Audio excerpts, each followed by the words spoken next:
It seems that the 3 days 3 days were more than enough to spread the word throughout the city about today's events. We make our way through the lower levels of the Colosseum. Colosseum spelling is wrong, right? I believe so. But I look around, scanning the groups of gladiators, see if I can spot anyone I know. Half an hour later, we are still nowhere close to finding any trace of them. I tried to reach them through the Drake's Darren's transceiver as well, but I've had no luck. There must be too many people trying to use transceivers in the area to be able to lock onto the correct signal. Where could they be? The horn that announces the start of the event could be sounding any minute now. Layla? I hear Kate's voice behind me. Layla, is that really you? Layla turns around at the sound of Kate's voice. But when she sees her face, she hesitates to write anything for a few moments. Layla starts to write, but she gets interrupted by Kate rushing towards her and hugging her as tightly as she can. Layla, Kate says, by the gods, I thought you were dead. They told us you died from the experiments. Oh gods, Layla, I'm so sorry. I shouldn't have believed them.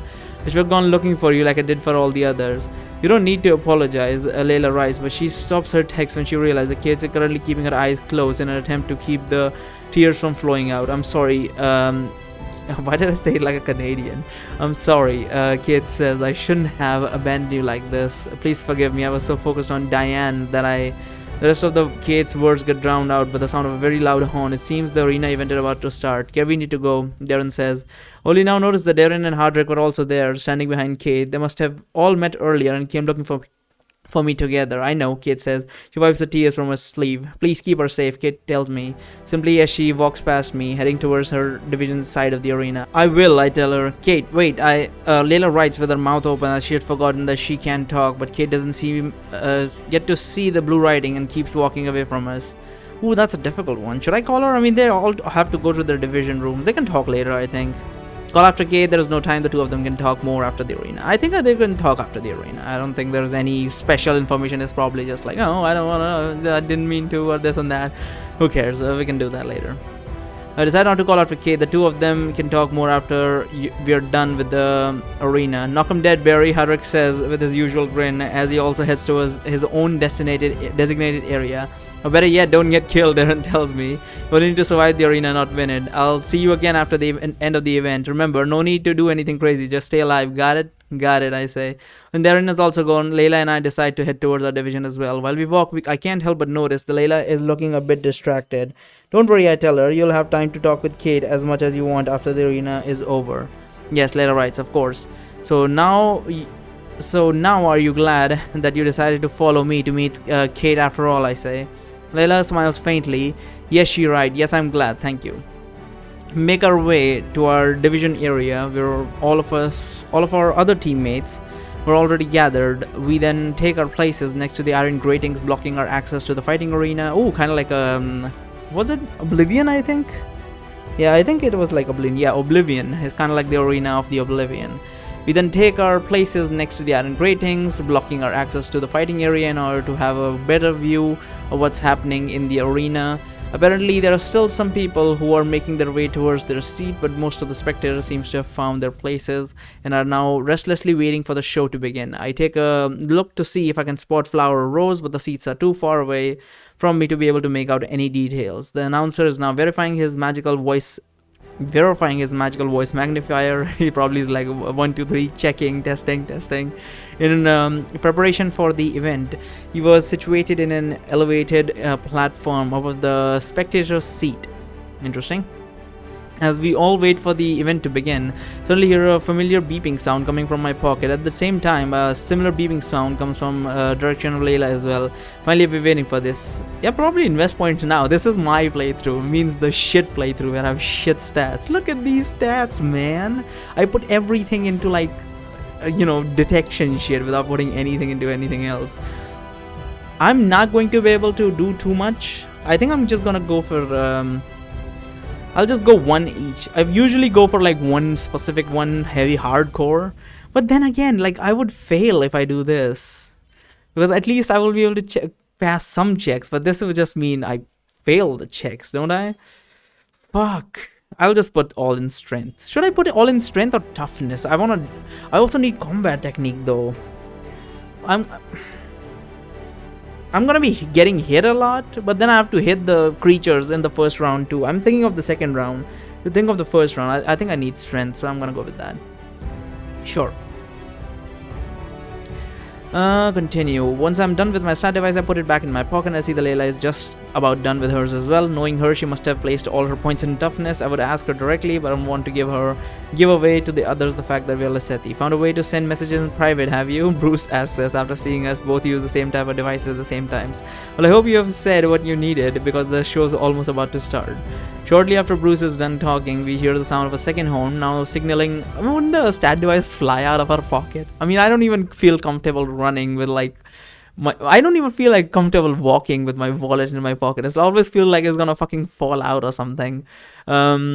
So I don't know, having a little, when I go out, sometimes I carry my earplugs with me. So I have that case, right? The charging case. And I have it in my pocket, but I'm checking it every 5 minutes because like it feels like it's just gonna fall out of my pocket. Because some stuff like that has happened. There was one time, literally my phone fell out while I was fucking driving around on my scooty or whatever. Fucking skid, like it skid, but it still was a little bit softer, so it didn't get fucking destroyed, but whatever. Still not very preferable. Anyway, so that must be a thing in his mind too, I hope. Shortly after Bruce is talking, spectators come in a hurry late now. We're hurrying as fast as they can towards the seat as the announcer is doing a few tests to make sure that his voice magnifier is working properly. Soon the constant murmur that could have been heard throughout the arena slowly dies out and the announcer takes a deep breath, preparing to officially announce the beginning of the arena event. Welcome, the announcer says. Welcome to all. I don't think there is any reason for me to make a lengthy introduction of this time around.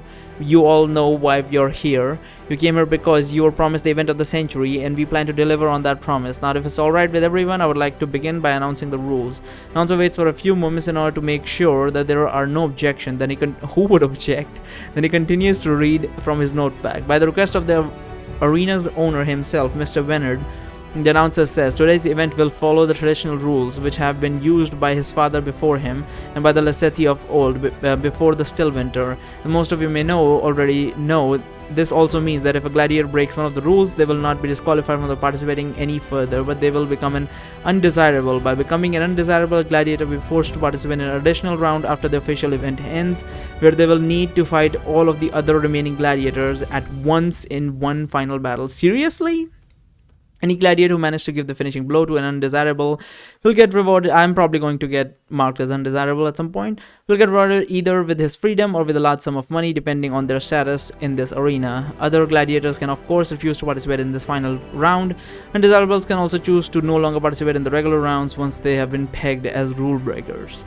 The announcer coughs loudly. He flips the page of his notebook, of course. So wait, hold on. Does that mean that my stats are connected to my stat device? I thought the stat device just gave me the stats and it was like editing my body to give me the stats. I mean, Barry the stats. So does that mean that Barry is dead? If the stat device falls out of his pocket and it just goes away, so all his stats become the same as when he first came to this island? Is that how it's going to work? Because that would be fucking insane, dude. But whatever. Let us see where we are.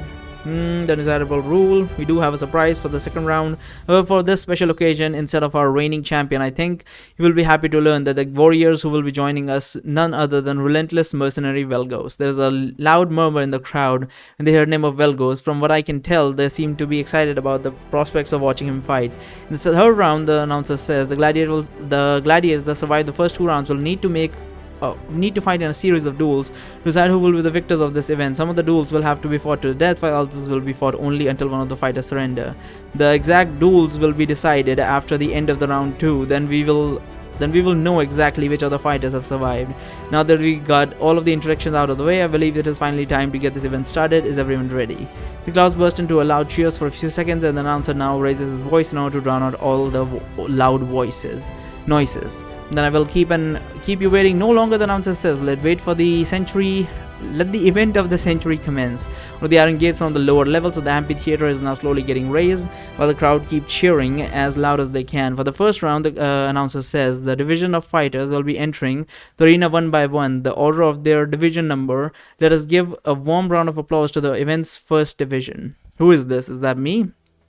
There's a mixed sound of applause, shouts coming from the spectators' seats as the gladiators from the first division make their way out of the arena and towards the center of the arena. I do not recognize any of the warriors in this division, but judging by the continued cheers of the crowd, I'd say that most of the spectators see them perform at least once before. Some of the gladiators seem a bit too confident, former victors perhaps.